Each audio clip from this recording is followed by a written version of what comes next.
Good morning, good afternoon, or good evening, and welcome to another episode of Jacob Walks Over a Bridge. I'm Jacob. I'm currently on a bridge, and I'm here today with the proud owner of a new ring, Brandon R. Grummett. Hi, Brandon. Also known as Manshow boy. Yes, that's how I know him. Now he's a Manshow man. Manshow man, yeah. But once upon a time, he was a wee Manshow boy. I'm all grown now. It's good to see you, Albrecht. Yeah, Been a hot minute. It's been a while. It was. I think it was like maybe February last right year. Before the pandemic, yeah. I'd say like a year and a half almost. Yeah, it's crazy. Such a short amount of time ago, relatively, but It feels like a lifetime. It really does. It's Yeah. wild. Thanks for having me on, man. I'm happy to be here on your podcast. Yeah, you're one of my earliest supporters. Hell yeah. I Yeah. love supporting the podcast, man. Yeah. Jabe walks over a bridge. Yeah, would you say it's your favorite podcast? Well, I do listen to a Lost recap podcast, and that's taken that number one spot. But they're an easy number two. Are they still recording those? Yeah, it's Is a it- rewatch podcast. They're on Oh. season 5. I've listened to 100 episodes. I have not watched Lost since it was on. I love Lost. I'm going to Hawaii to see where they filmed Lost in the not too distant future. Oh. And that must have been part of a nice perk of working on that show, just living in Hawaii Yeah. for work. Yeah, I don't know. Did you watch it live when it was on? I did not. I watched it like right after it ended, and I'll always regret I wasn't in there. But my favorite show of all time, bud. And that was a trip. So they would do not only like you had the suspense of like waiting a whole week for the next episode. It's just like, what did they do this time? Oh, that smoke monster. I don't know if I could have done week to week. I would have been going out of my mind. Like, what's going on? You watched week to week? Yeah, Wow, you're an OG. I love that. Well, I got in. This is like my first adult show.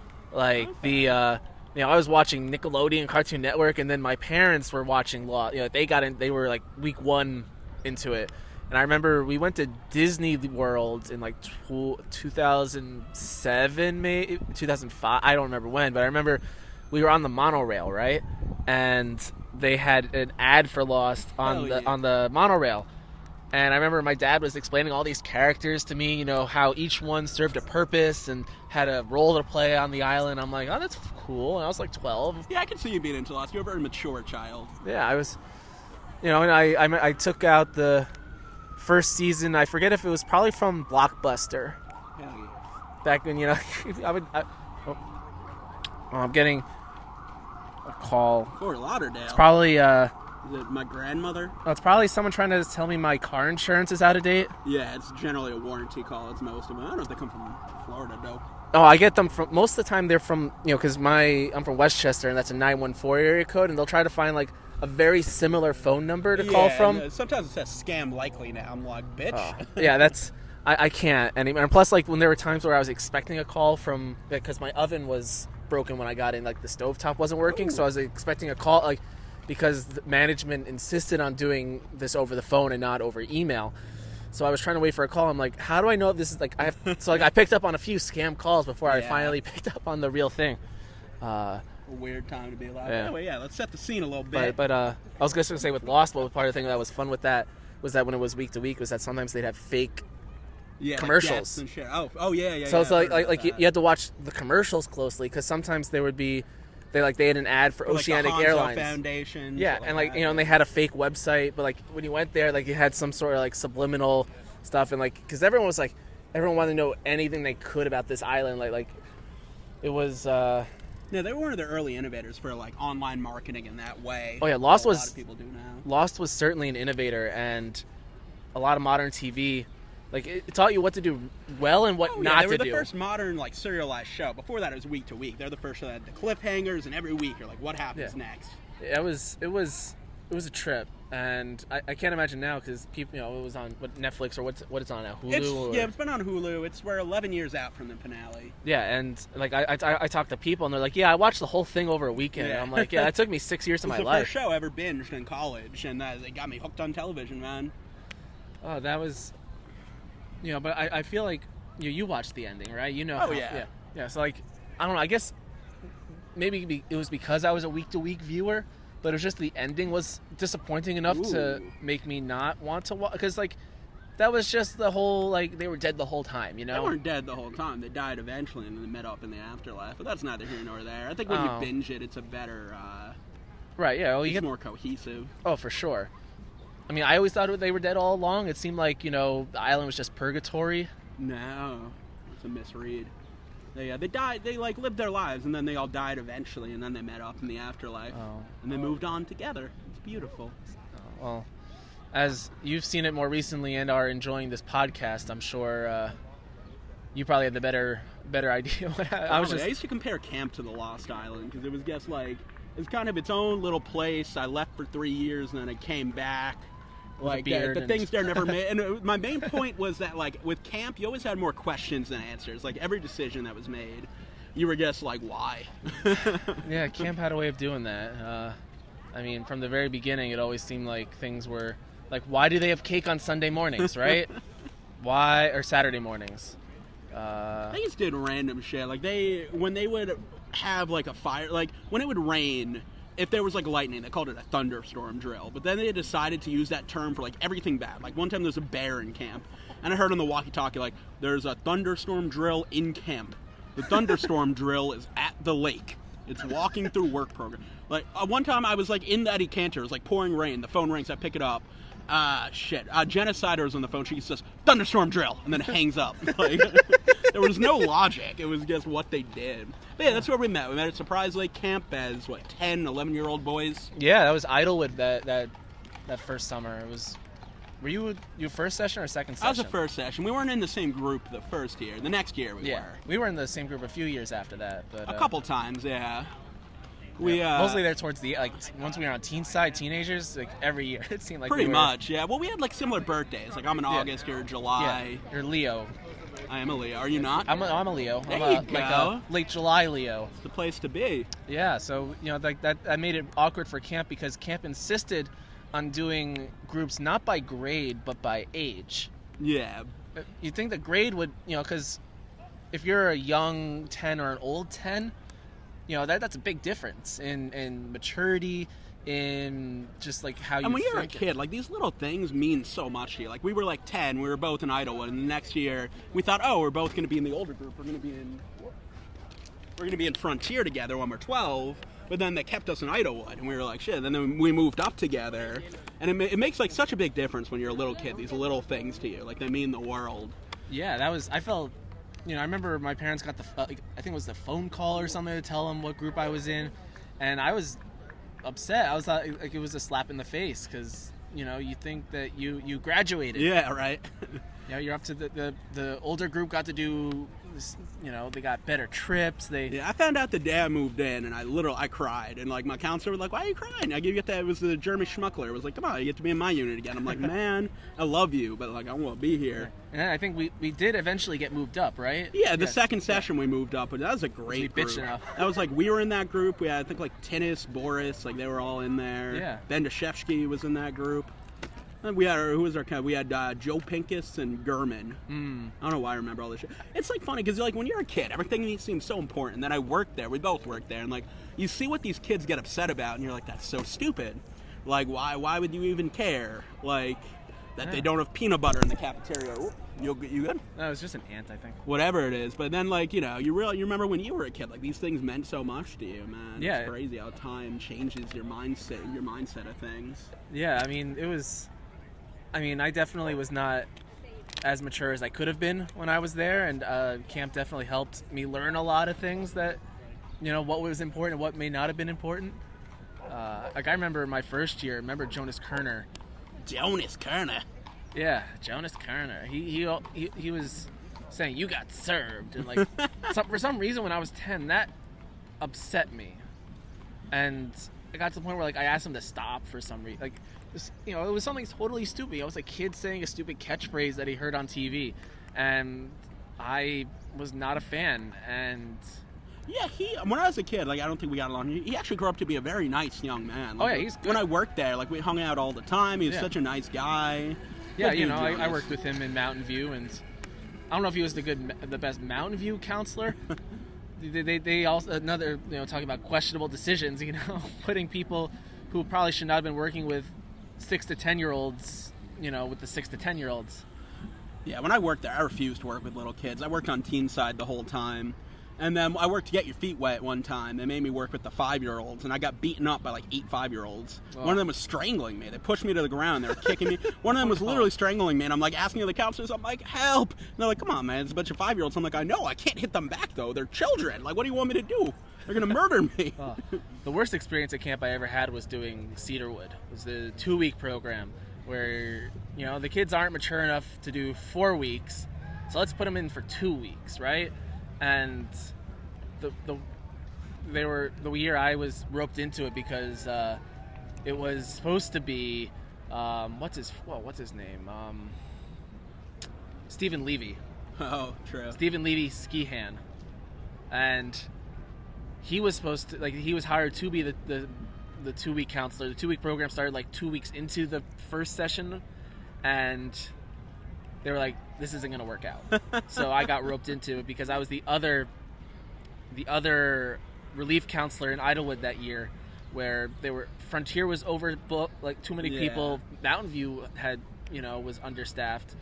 So I was the only other option, and I'm a good counselor. I did as well as I could, but there were 6 boys in that group and 12 girls, kind of like our work program. But all those girls were great. They adapted super well to camp. They were awesome. The boys, at least once or twice, all of them had come out at some point during the middle of the night because they were homesick and needed to cry to me. And I mean, that was okay. Like, I could handle that, but it was just like, I don't know. It felt like a little much. Kids are hard, man. I mean, like, when I worked with teenagers, like, there were like 5 or 10 who were like, I loved. Like, I would take a bullet for these kids. And then there were like 30 who were not very nice kids. Oh, for sure. There are the good ones. The only bad thing is that you end up remembering the bad ones more than the good ones. I think that was at first, but over time, like, I have so many fond memories. A lot of the kids I worked with who, like, even years later, like, I directed the shows. Like, that's later, I went back and directed the teen side shows. They, like, a couple times, they, like, sent me messages, like, I went on to do, like, theater in high school and college, and, like, it meant so much to me, what you were doing with us, how much you inspired us, and I'm like, damn, man, that fucking makes me cry. Like, that's great to hear. Yeah, I love those kids. I miss them. I haven't kept in touch really with any of them, which is crazy because now, like, I remember being like 21 and they're like, oh, they're like 15 or 16. And they're like, let's, get together. I'm like, I can't do that. Like, I'm an adult. And I'm like, let me know when you're like adults. When you like turn 21, you can have a beer. And now they're all turning 21, and I'm like, Jesus, time flies, man. Yeah. I mean, like, I have grand campers now. The kids who are my campers are now counselors. They're the same age I was when I worked there as an adult. It's the same age they are now, which is wild to me. So many ants. There's some ants. Yeah, we're okay. But yeah, anyway, we met when we were young kids at camp. I don't think we really got along so much at first, but we grew up to be friends. We were in work program together, which was a great time with Marcel the Shell. Zach Grossman was with us. Zach Attack. It was my favorite Albrecht story, was that when we were in work program, there were 2 bunks. It was me, Albrecht, Marcel, and Zach Grossman in one. And then the other kids were in the other bunk with Ben Hollander. And we like to play a prank where whenever he'd go to shower, we'd hide in his room and he'd come out and we'd be like all over the room, like half naked. We thought it was so funny. So one night we really wanted to like surprise him. So we're like all trying to hide in his room. Like Johnny and Marcel are laying in a bed together, like I'm under a pile of clothes. And Albrecht decides to hide in a suitcase. And this was the night where Ben decided to take like a half-hour shower. So I'm like waiting there, and Albrecht's like getting tired of me. He's like, "Can I come out of the suitcase?" We're like, "No, Albrecht, get back in the suitcase."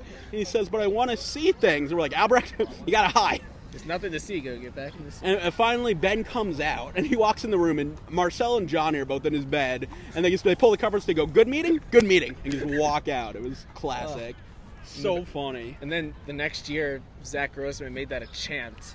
Yeah, I met kids when I was like working there as an adult, and I was like, oh yeah, I knew like Albrecht. Like, Albrecht, like the suitcase guy. I was like, yeah, the suitcase guy. yeah, I forgot it. I mean, the things you forget about. Here, let me ask you if you remember something. Do you remember Yaron's bar mitzvah song? Everybody gather around. There's a party going down. Yeah, Marcel found it on Yaron's iPod, and it was like a song made specifically for his bar mitzvah, which I guess people did, but he thought it was so funny. He played that thing all the time. He must have had I think an Israeli cousin who recorded Join the celebration. Remember, he mispronounced chicken parmigiano. He enjoys his chicken parmigiano. As a matter of fact, he's pretty tall.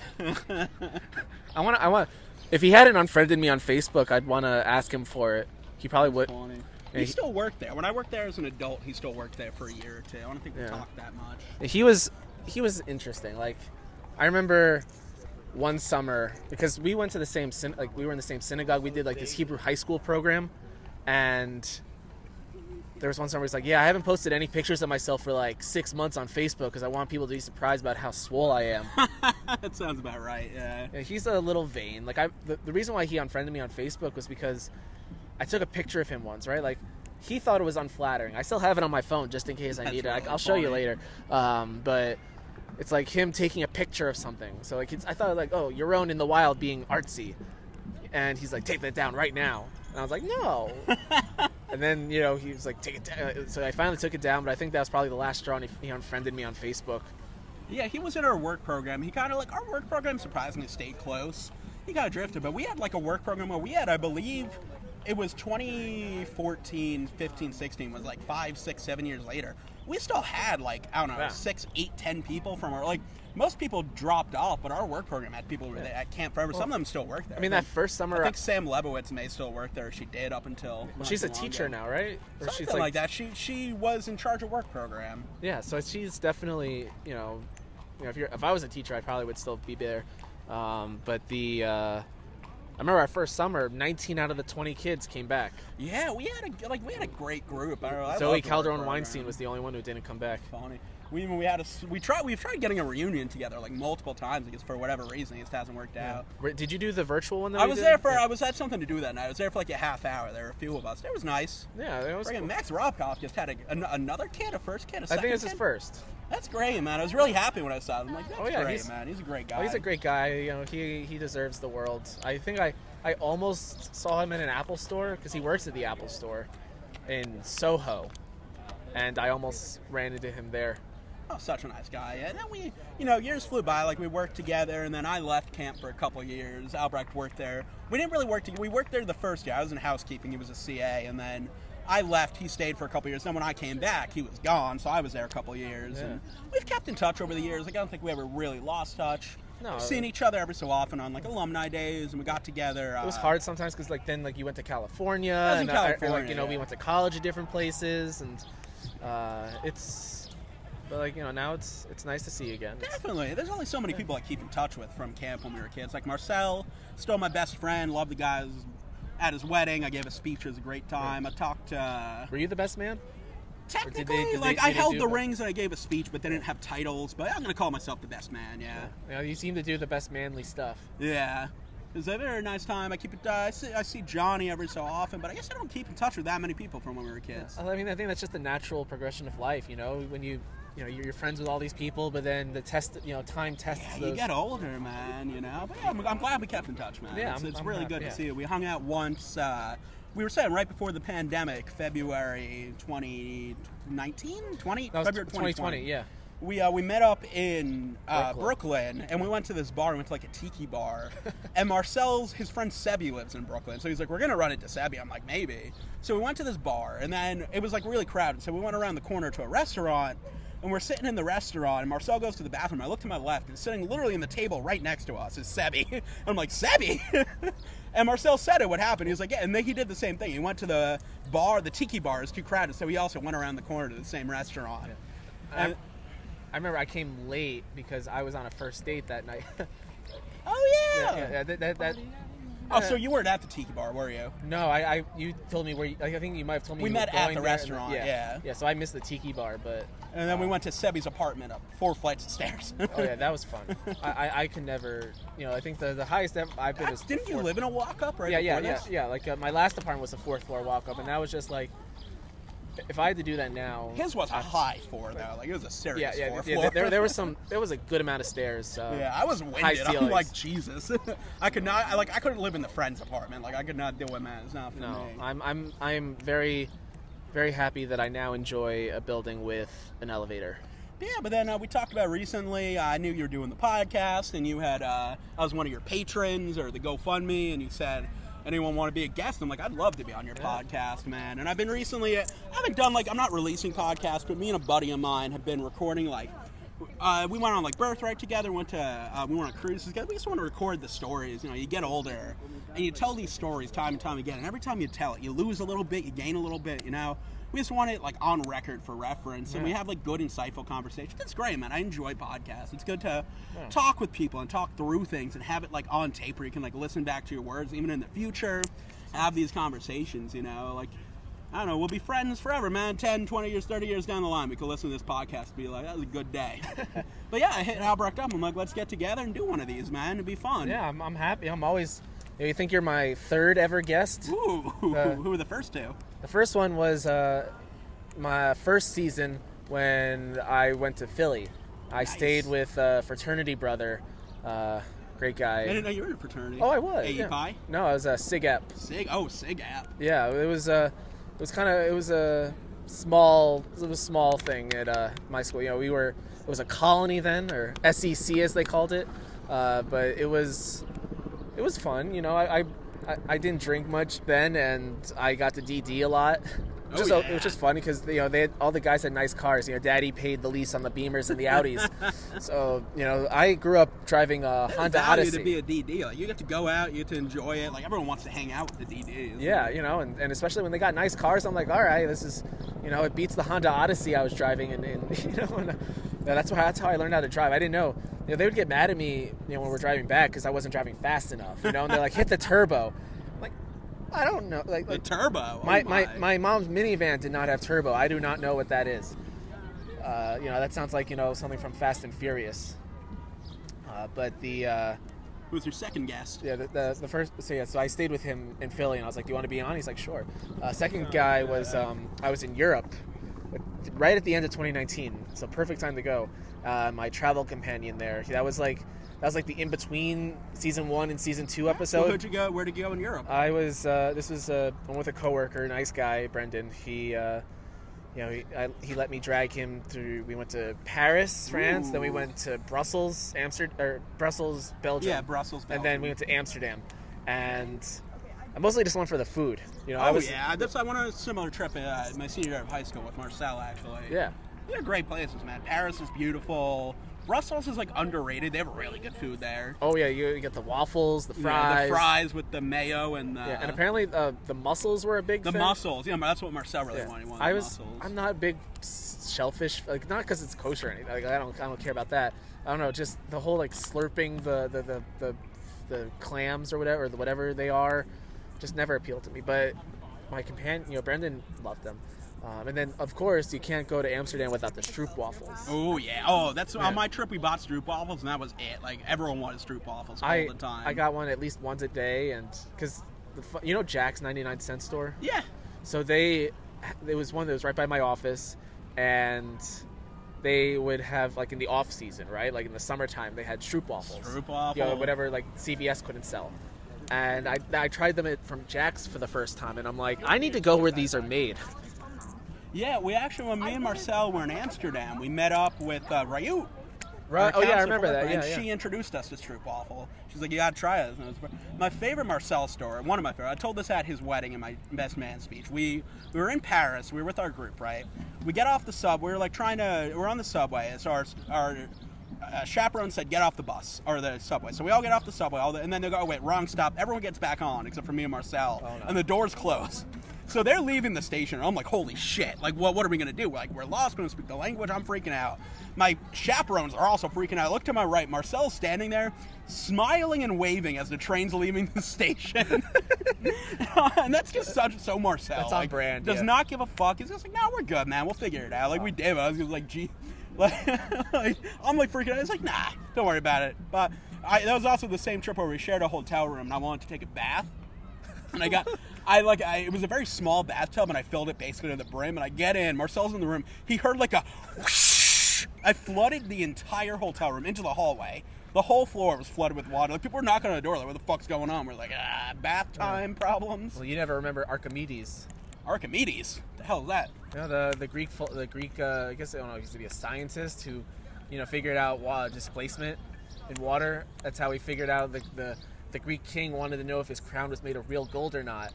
So he put it in the bathtub to see how much the water went up. Interesting.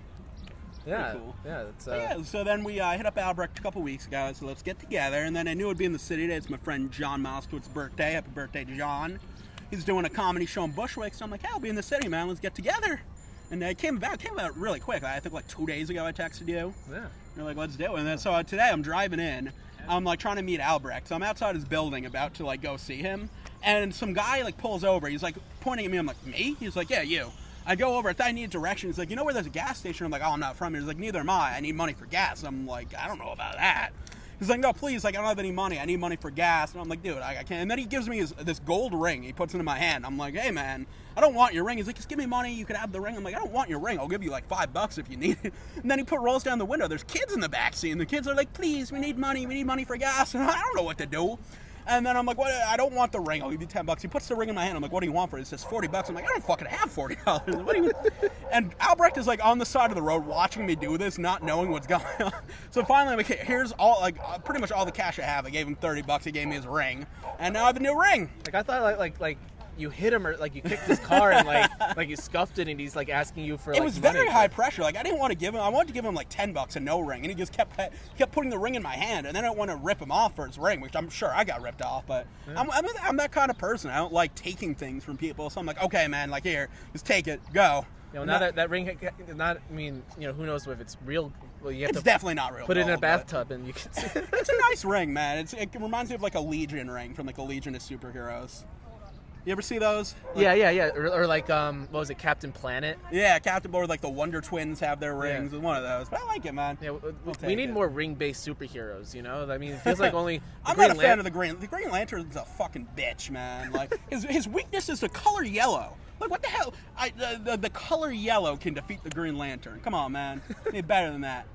Except for Guy Gardner. He's pretty cool. He's a good Green Lantern. The rest of them suck. Yeah, well, we'll see if they... You know... They are doing a new movie with Green Lantern, right? Maybe. It's like in development, but it's been in development for like 10 years. As long as Ryan Reynolds isn't involved. Yeah. That movie is so bad.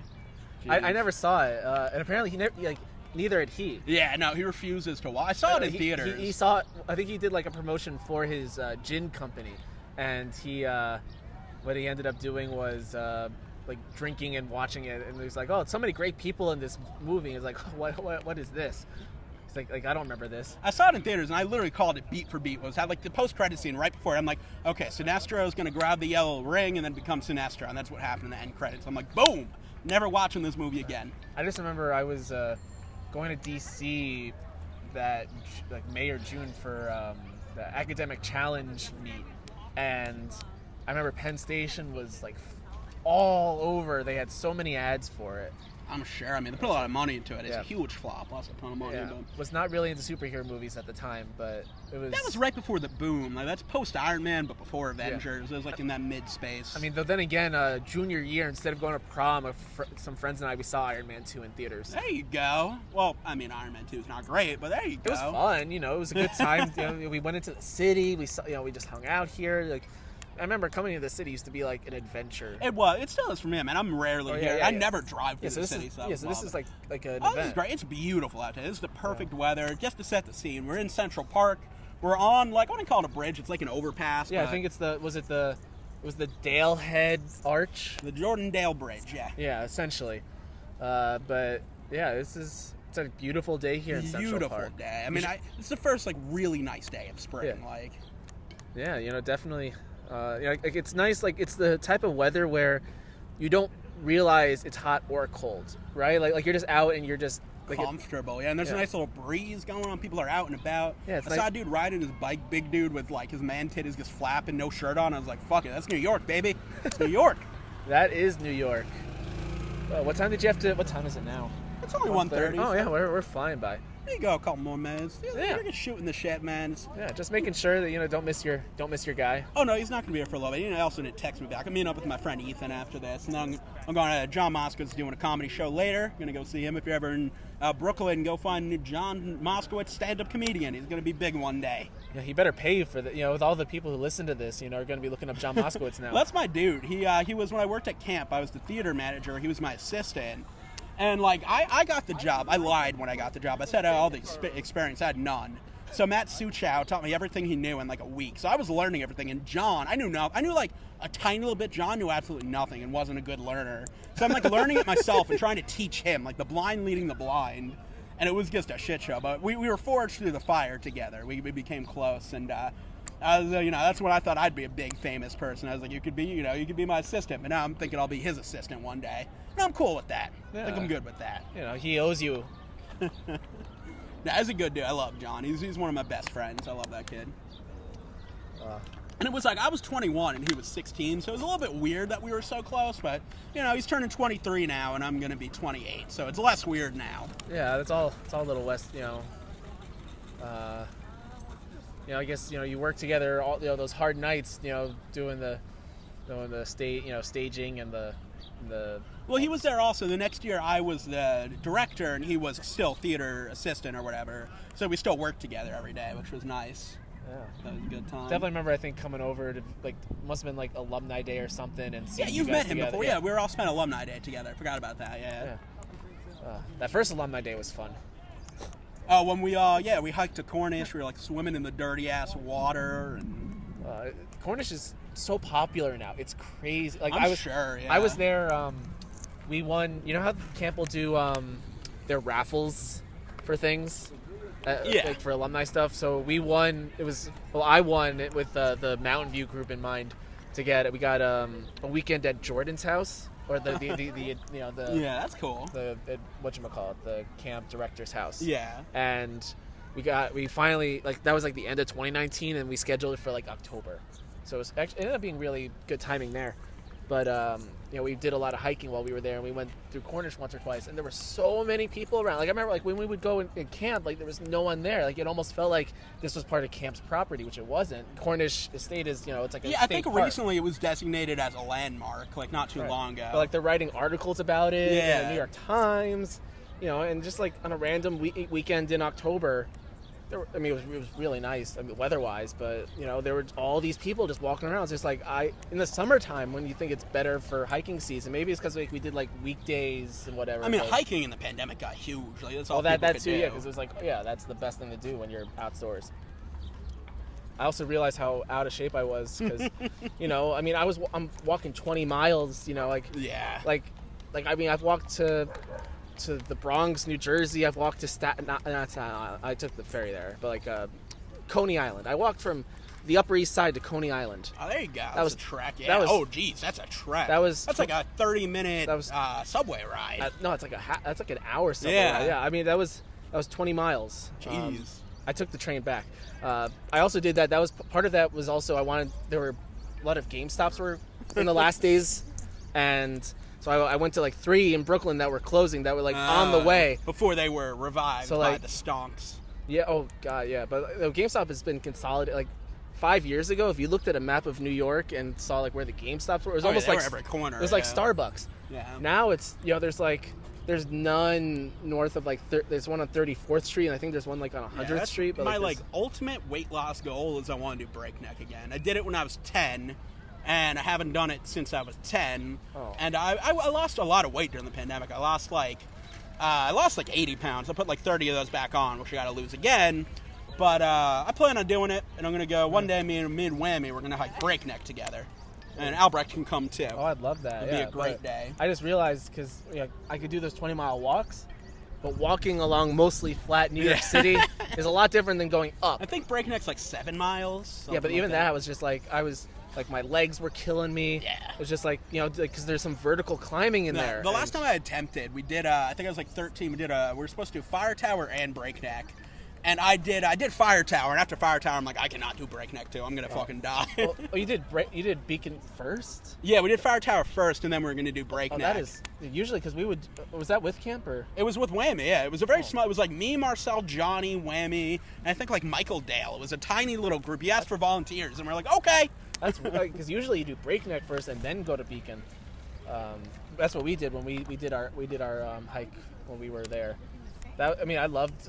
It was a great hike, but at the same time, it's killer, it's some of these hills. It's I didn't think I'd had to stop, but I had to stop a couple of times just because my legs were cramping up. Maybe I needed to stretch better.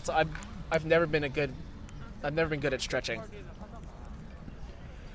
All right. Well, do you have any other promotions? You have the floor. Anything you want to promote? No, I guess it's good to see you, man. It was nice to be in Central Park on a beautiful day. Shoot the shit. I was going to tell you, we got to go back to camp. I think this summer they said there's no visitors. Like, they can't leave camp at all for the summer. It's going to be. But when they open Alumni Day again, we buried a time capsule. Our last summer in 2009, we said 10 years, and now it's been 12 already. But I bought a shovel. We got to dig it up. It's in Sherwood. It's by the Sherwood Fire Pit. We've had arguments about where it's buried. But I thought it was under one of the bunks. It was. We buried one that got uncovered very quickly, but I buried another one by the fire pit somewhere, but I don't know where it is. So we're gonna have to. I'm gonna buy a metal detector. We're gonna go find it. You have to sneak all that in. No plugs. Just happy to be here, man. Happy to contribute to the podcast. Right. Always a big supporter of Jacob Walks Over a Bridge. My dude Albrecht doing it up in the city, in Brooklyn, in Central Park, wherever the hell we are. This is Manhattan. Yes, I realize that now after the words left my mouth. I'm not a city guy. Yeah, we'll see how much of this is this is a good mic and all, but I don't know how much is. We'll see. We'll see. That's part of the fun. We don't know how well it turns out until we post it. Thanks for having me, man. I really appreciate it. It's great to see you. I got a nice new ring out of it. Yeah, and I hope we get to talk for a little bit after we pause. Hell yeah, man. Hell yeah. All right. Well, as we like to say at the end of all these, good day and good night.